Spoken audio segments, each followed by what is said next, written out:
एकीकडे उन्हाचा कडाका आणि दुसरीकडे पाण्यासाठी लोकांची धडपड. रामटेक तालुक्यातील सोनेघाट गावात पाणी टंचाईने घेतलीये भीषण रूप. नागरिक त्रस्त, महिलांची पायपीट आणि आता थेट आंदोलनाचा इशारा. नेमकं काय चाललंय सोनघाटमध्ये? रामटेक पंचायत समिती अंतर्गत येणाऱ्या सोनेघाट ग्रामपंचायत परिसरात सध्या तीव्र पाणी टंचाईचं संकट निर्माण झालं आहे. वाढत्या उन्हामुळे पिण्याच्या पाण्यासाठी नागरिकांना मोठ्या अडचणींचा सामना करावा लागतोय. गावातील अनेक भागात नियमित पाणी पुरवठा होत नसल्याच्या तक्रारी आहेत. महिलांना आणि ज्येष्ठ नागरिकांना पाण्याकरिता लांब अंतर चालत जावं लागत आहे. यामुळे गावात संतापाचं वातावरण निर्माण झालं आहे. दरम्यान ग्रामपंचायतचे माजी सदस्य जितेंद्र वालोकर यांनी प्रशासनाकडे निवेदन देत तात्काळ उपाययोजना करण्याची मागणी केली आहे. त्यांनी स्पष्ट शब्दात म्हटलं आहे की पाणी टंचाईमुळे नागरिकांचं दैनंदिन जीवन विस्कळीत झालं आहे.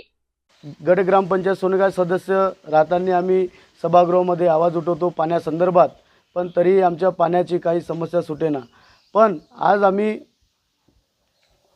गट ग्रामपंचायत सोनेघाटला 29 तारखेला आम्ही निवेदन दिलं आहे की या निवेदनामध्ये आम्ही सांगितलं आहे की आम्हाला 8 दिवसाच्या अंदरमध्ये समजा आमच्या पाण्याची समस्या दूर झाली नाही तर आम्ही या गट ग्रामपंचायत सोनेघाट कार्यालयासमोर सर्व गावकऱ्याचं तीव्र आंदोलन करण्याचा इशारासुद्धा दिला आहे. आम्ही आमच्या मागण्या एवढ्याच होत्या की गट ग्रामपंचायत सोनेघाटमध्ये येणारे सर्व गावं आहे त्या गावातल्या लोकांना, त्या नागरिकांना योग्य ते पाणी मिळावं ह्यासाठी आमची मागणी आहे.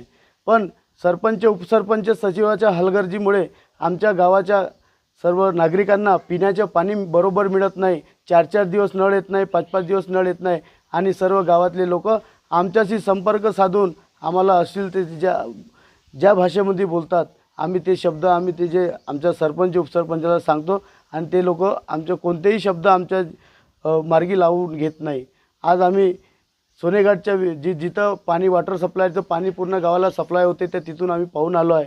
तिथं 2-3 आजूबाजूचे 2-3 भट्ट्याचे लोक आहेत त्या पाण्यामध्ये आंघोळ करतात आणि अश्लील ते घाण तिथं ते पसरवतात आणि ते घाणाचं पाणी आम्हाला सर्व जनतेला पाजून राहिले. म्हणजे आमच्या आरोग्याशी, आमच्या जीवनाशी खेळण्याचं काम सरपंच आणि उपसरपंच, सचिव साहेब करत आहे. तरी आम्ही या तुमच्या चॅनलच्या माध्यमातून व आम्ही आमच्या सर्व गावकऱ्याच्या सहकार्याच्या माध्यमातून आम्ही त्या सरपंच आणि उपसरपंचांना सांगतो की अगर अशा प्रकारे तुम्ही आमच्या जनतेच्या जीवाशी खेळाल तर हे आम्ही जनता खपून घेणार नाही व याच्यापेक्षा तुम्हाला खुर्चीवर बसण्याचा अधिकार ठेवू देणार नाही. या प्रकरणात एक धक्कादायक बाबही समोर आली आहे. गावातील सार्वजनिक पिण्याच्या विहिरीजवळ वीटभट्टीवरील काही लोकांकडनं आंघोळ, शौच, अस्वच्छ कृत्ये केली जात असल्याचा आरोप ग्रामस्थांनी केला आहे.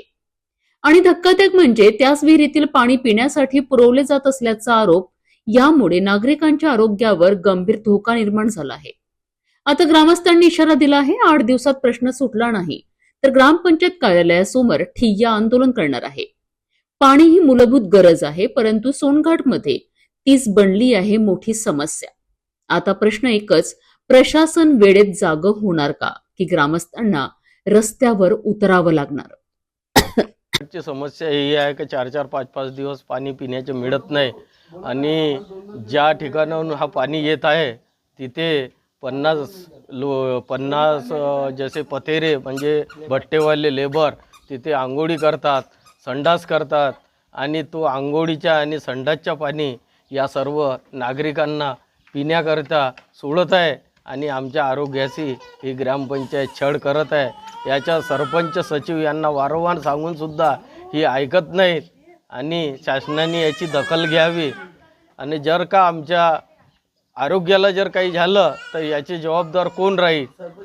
सरपंच, सचिव राहतील. यांना वारंवार सांगूनसुद्धा हे ऐकत नाही आणि पिण्याचे पाणी 4-4 दिवस आमच्या गावाला येत नाही.